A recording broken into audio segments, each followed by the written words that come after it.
안녕하십니까. 세상 읽어주는 남자 이상훈입니다. 오늘은 TSMC에 대해서 한 말씀 드리겠습니다. 이 대만 디지타임스에 재미있는 뉴스가 났습니다.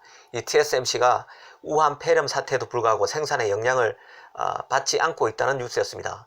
이번 신종 코로나 확산 사태에도 불구하고 올 1분기 매출과 이익 가이던스를 수정할 계획이 없다고도 했습니다. 한마디로 괜찮다는 게 기사 요지였는데요. 하지만 꼼꼼히 뜯어보면 절대 그렇지 않다는 것을 알 수 있습니다. 이 TSMC가 이번 사태로 굉장한 타격을 받을 것이란 게 제 개인적인 생각입니다. 그 이유를 하나하나 설명드리고자 합니다. 그 TSMC 중국 공장은 일단 난징과 상하이에 있습니다. 이 난징은 12인치 팹이 있고 상하이에는 8인치 팹이 있습니다. 이 TSMC는 기사에서 신종 코로나 바이러스 발병으로 인해서 24시간 교대로 작업하고 있으며 생산은 지금까지 잘 돌아가고 있다고 말했습니다. 이 TSMC는 또 그 난징 공장에서 직접 생산 업무를 처리하지 않는 직원들이 10일 업무에 복귀했다고도 했습니다. 여기까지만 보면 별 탈이 없는 것 같습니다. 하지만 맥락을 따지면 그게 그렇게 간단치 않습니다. 일단 12인치 팹, 8인치 팹의 의미부터 설명드리겠습니다. 이 12인치, 8인치는 웨이퍼의 지름을 말합니다. 달리 말하면 12인치는 웨이퍼 지름이 12인치란 뜻입니다. 이 12인치는 단위만 바꾸면 300mm 팹입니다. 그리고 8인치는 200mm 팹으로 보면 됩니다. 이 같은 말입니다. 그러니까 12인치는 300mm 팹이라고도 하고 8인치는 200mm 팹이라고 얘기하기도 합니다. 이 같은 말입니다. 이 간단히 정리하면 12인치로는 고성능 칩을 만들고 이 8인치 팹으로는 저성능 칩을 만듭니다. 이 반도체 기업 입장에서 보면 그 생산성을 높이려면 한 웨이퍼 안에 많은 칩을 새겨 넣어야 합니다. 그러니까 생산성을 높이려면 웨이퍼 크기는 커야 하고 칩의 크기는 작아야 합니다. 그러니까 12인치 웨이퍼를 쓴다는 얘기는 그 최첨단 칩을 만든다는 뜻입니다. 여기서 고성능 칩이란 이를테면 8나노, 7나노, 5나노 칩 등을 의미합니다. 이 스마트폰에 들어가는 AP 칩 같은 것들이 12인치 팹으로 만든다고 보시면 될 것 같습니다. 반면 8인치 팹은 이보다 저성능 칩을 만듭니다. 8인치 팹은 12인치 팹보다 사용하는 웨이퍼 면적이 좁아서 다품종 소량 생산에 적합합니다. 주로 디스플레이 드라이브 IC, 전력 반도체 등이 이 8인치 팹으로 만듭니다. 이 성능 낮은 반도체 생산에 쓰였지만 최근 사물 인터넷과 자동차 전장 부품 등의 수요 증가로 맞춤형 반도체 수요가 늘면서 이 8인치 팹도 다시 주목받고 있습니다. 여담으로 한때 삼성, 인텔 등은 18인치 팹을 검토했었는데요. 그런데 장비 등도 다 바꿔야 돼서 무리라고 결론을 냈습니다. 그래서 지금 가장 최신 팹은 12인치입니다. 이 팹 생산성을 높이려면 한 웨이퍼 안에 많은 칩을 새겨 넣는 경쟁입니다. 이 12인치 웨이퍼가 최첨단 칩을 만들기 위한 현재로서는 최적의 웨이퍼라고 보시면 될 것 같습니다. 2000년대 초반 8인치에서 12인치로 넘어왔고 지금까지 최고의 팹은 12인치 팹, 다른 말로 300mm 팹으로 보시면 됩니다. 다시 돌아와서 TSMC는 시장 50%를 장악한 파운드리 최강자입니다. 그런 위상에 걸맞게 TSMC는 12인치 팹과 8인치 팹을 중국에 다 두고 있음을 일단 알고 우한 폐렴 사태의 여파를 다시 따져보겠습니다.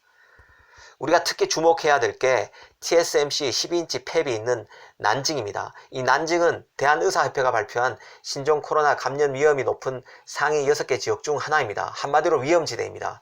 우한, 강저우, 정저우, 창사, 항저우와 함께 난징은 최대 위험 지역으로 꼽히고 있습니다. 외출도 금지될 정도로 심각한 지역인데요. 시안에 낸두 공장이 있는 삼성도 또 우시에 디램 공장이 있는 SK 하이닉스처럼 지금은 TSMC도 생산에 일단 문제가 없는 상황입니다. 하지만 난징은 훨씬 리스크가 큰 지역입니다. 자칫 공장 가동에 탈이 날 수 있다는 뜻입니다. 그만큼 난징은 위험하고 그 지역에 TSMC 공장이 있다는 점에서 TSMC가 이 담벼락 위를 걷고 있는 심정일 것으로 생각됩니다. 이뿐만이 아닌데요. 지금 TSMC의 최대 고객은 하웨이입니다. 그 다음은 애플이죠. 그런데 하웨이도 애플도 공통점이 있습니다. 모두 중국에서 엄청난 수익을 올리는 대표 기업들입니다. 하웨이는 당연히 중국 매출 비중이 가장 높습니다. 구글의 안드로이드 OS 체제의 접근도 안 되는 하웨이 스마트폰이 전 세계 기준으로 애플보다 스마트폰이 더 많이 팔릴 수 있었던 이유는 바로 중국 내수 시장에서 하웨이가 무려 40%를 먹었기 때문입니다. 그런데 이제는 중국에서 스마트폰이 안 팔립니다. 지금 중국을 보십시오. 한마디로 난립니다. 쇼핑을 할 수 있는 상황이 아니죠. 애플도 중국 매출이 전체 매출의 약 15에서 20%를 차지합니다. 중국 시장은 하웨이, 샤오미, 비보, 오포 등 내수 브랜드들이 급성장하면서 외산 스마트폰 브랜드는 설 자리를 잃고 있지만 애플의 아이폰은 예외입니다. 삼성의 중국 시장 점유율만 봐도 1% 이하입니다. 하지만 중국에서 애플은 독보적인 인기를 끌고 있습니다. 달리 말하면 TSMC가 최대 매출 기업인 하웨이와 애플의 중국 매출 부진으로 앞으로 칩 주문량이 크게 줄 수밖에 없음을 시사한다고 할 수 있습니다. 그 생각의 끈을 다시 이어가 보겠습니다. 이 난징의 TSMC 공장에서는 최첨단 칩을 소화합니다. 사실 그간 그 TSMC는 7나노만 해도 주문이 밀려서 주문을 다 소화하기 어렵다고 했었습니다.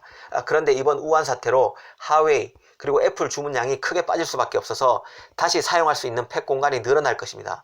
그렇다면 그간 이 팹을 쓰고 싶어도 쓰지 못했던 AMD, 엔비디아, 퀄컴 등과 같은 팹리스들이 그 난징의 TSMC 팹을 사용할까요? 개인적으로 아니라고 봅니다. 겁나서 못 갈 것입니다. 바이러스 최대 위험지대에 있는 그 난징의 12인치 팹을 사용할 간이 큰 기업은 별로 없을 것입니다. 결국 대만의 TSMC 공장으로 가야 하는데 그곳은 자리가 없을 것입니다. 그만큼 그쪽은 빡빡한 상황이니까요. 다시 삼성을 보겠습니다. 삼성은 그 파운드리 공장이 화성과 미국의 텍사스주 오스틴에 있습니다. 오스틴 공장도 12인치 300mm 팹입니다. 결국 삼성의 물량을 줄 가능성이 커진다고 예상됩니다. 이 삼성의 그 하성 파운드리도 대부분 12인치 팹이고 일부 8인치 팹이 있습니다. 시장 점유율이 TSMC의 절반도 안 되는 20% 수준의 삼성인 만큼 그 8인치 팹을 돌리게 내도 대규모 수준은 없다고 보면 될 것입니다. 이 8인치 팹, 그러니까 200mm 팹을 활용한 칩 주문은 파운드리 전문 업체로서 사업을 지난 1987년부터 시작한 TSMC로 거의 다 몰린다고 보면 틀림없습니다. 이 TSMC로서는 8인치 팹이 있는 상하이는 위험지대가 아니기 때문에 이전대로 주문을 받을 수 있을 것입니다. 하지만 그 첨단 칩을 만드는 12인치 팹이 난징에 있어서 앞으로 어려움이 예상됩니다.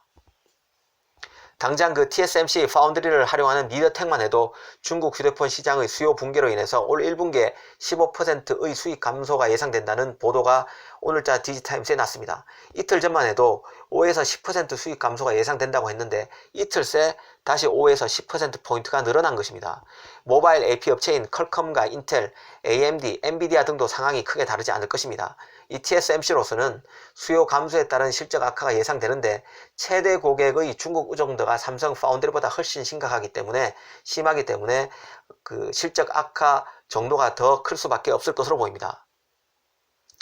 저한테는 TSMC가 괜찮다고 하고 있지만 이 소리가 어렵다로 들립니다.